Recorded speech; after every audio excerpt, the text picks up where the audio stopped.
In this video, ang next goal natin is makagawa na ng iyong squeeze page. So again, ang iyong squeeze page, dito magpupunta yung prospect and dito siya mag-fill up ng form. Okay? Bale, ito yung gagamitin mong tool para magkaroon ka ng unlimited na prospects, unlimited na leads.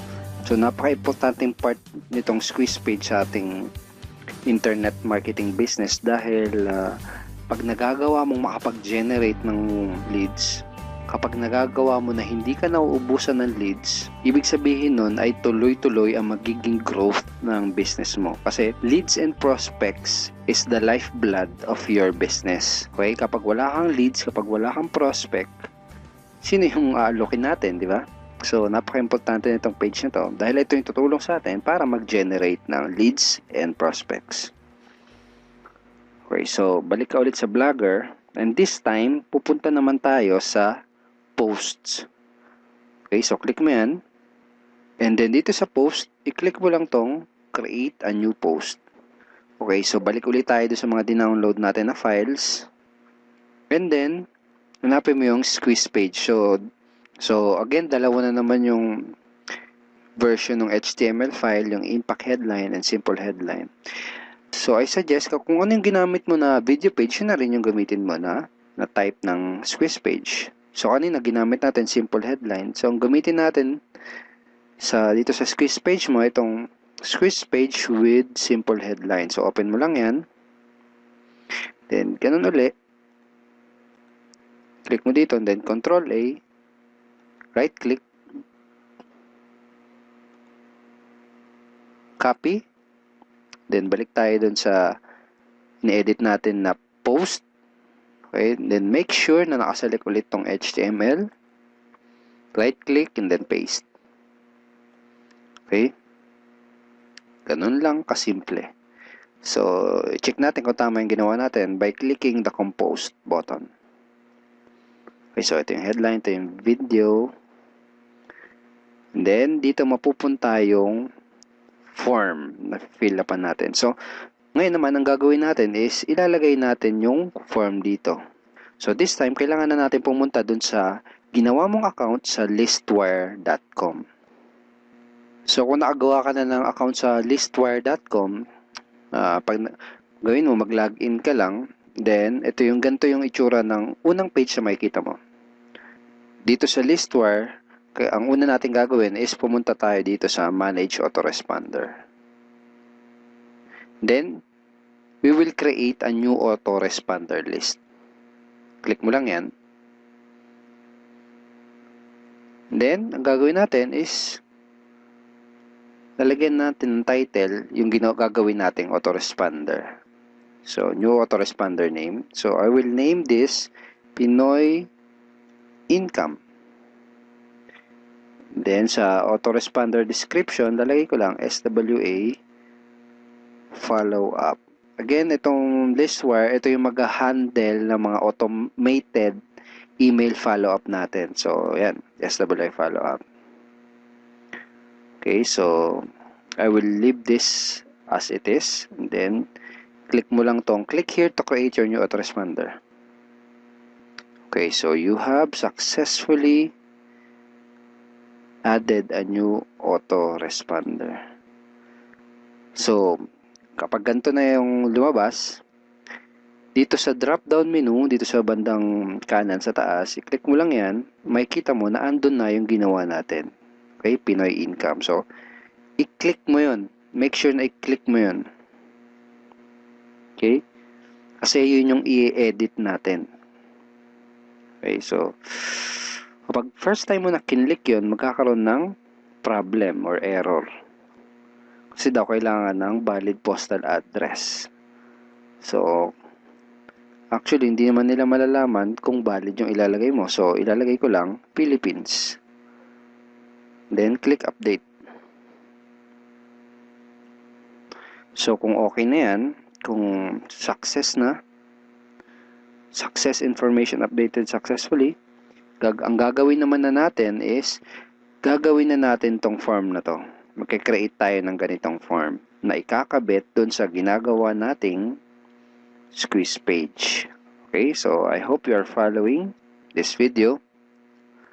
Kung medyo nalilito-lito ka, ulitin mo lang yung panonood ng video na to. Okay, so balik tayo sa listware, then punta ka lang sa prospect tab dito. Click mo yan, then under prospect tab, go to subscription form. Dito natin gagawin yung subscription form. So ito, i-click mo to. Click here to add a new web form. Okay, so again, kailangan nating pangalanan din yung form na gagawin natin. So kahit anong ilagay mo dyan. Okay. Then dito sa form type, ang piliin mo is yung inline. Make sure na nakaselect yung inline. Itong sa form redirect URL, ang ilalagay natin dyan ay yung URL ng iyong video page. So remember, hindi din natin kinlose yung video page natin kanina kasi kokopyahin natin yan.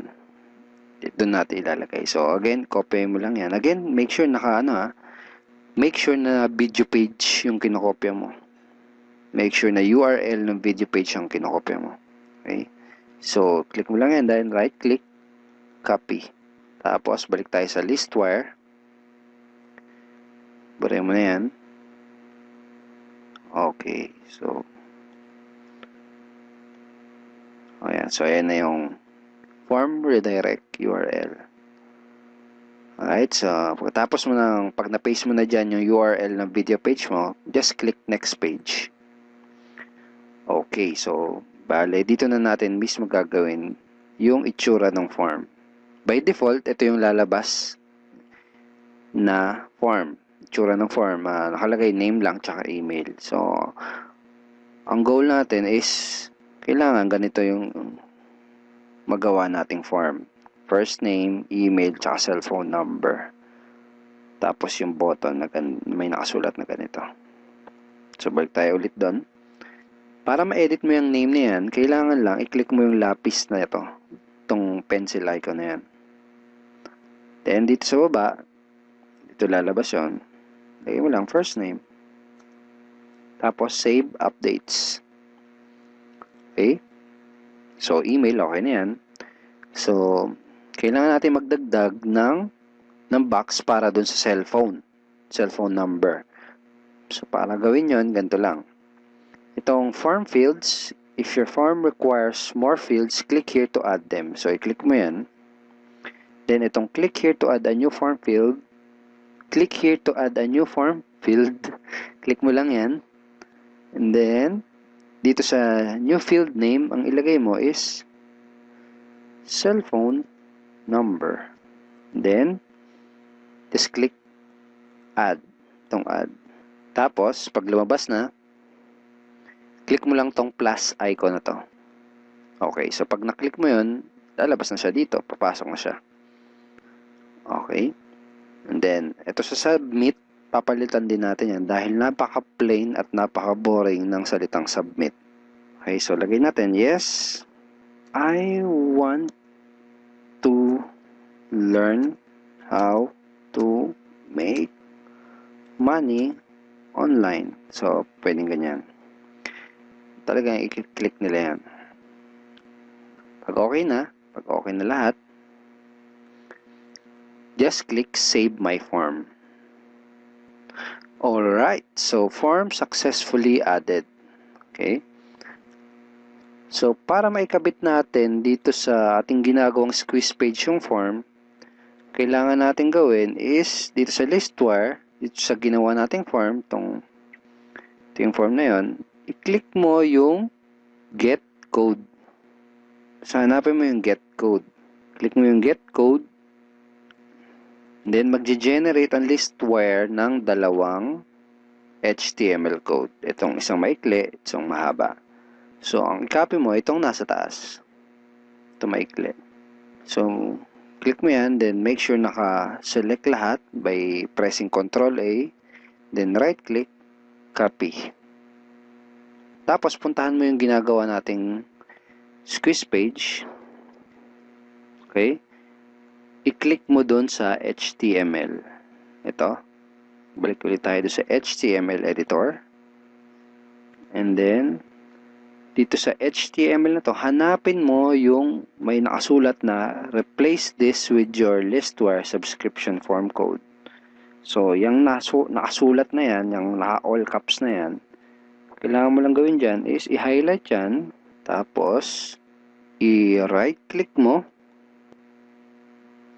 then paste. Okay, so basically ginawa natin, pinalitan natin yung nakasulat na yan.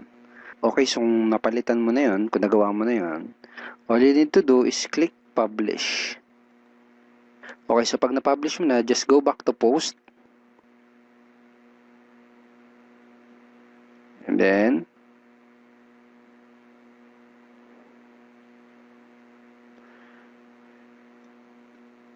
itong post na ginawa natin, point mo yung mouse mo dito, and then dito sa view, right click mo yan, and then open link in new tab. Okay, so far okay na yung ginawa nating squeeze page. So make sure na ganito, make sure na ganito yung tsura ng ginawa mong squeeze page. So ngayon na meron ka ng squeeze page, meron ka na ding video page, at meron ka na din thank you page, ang next na gagawin natin is isi-set up na natin yung automated follow-up system mo. Yun yung gagawin natin sa next video.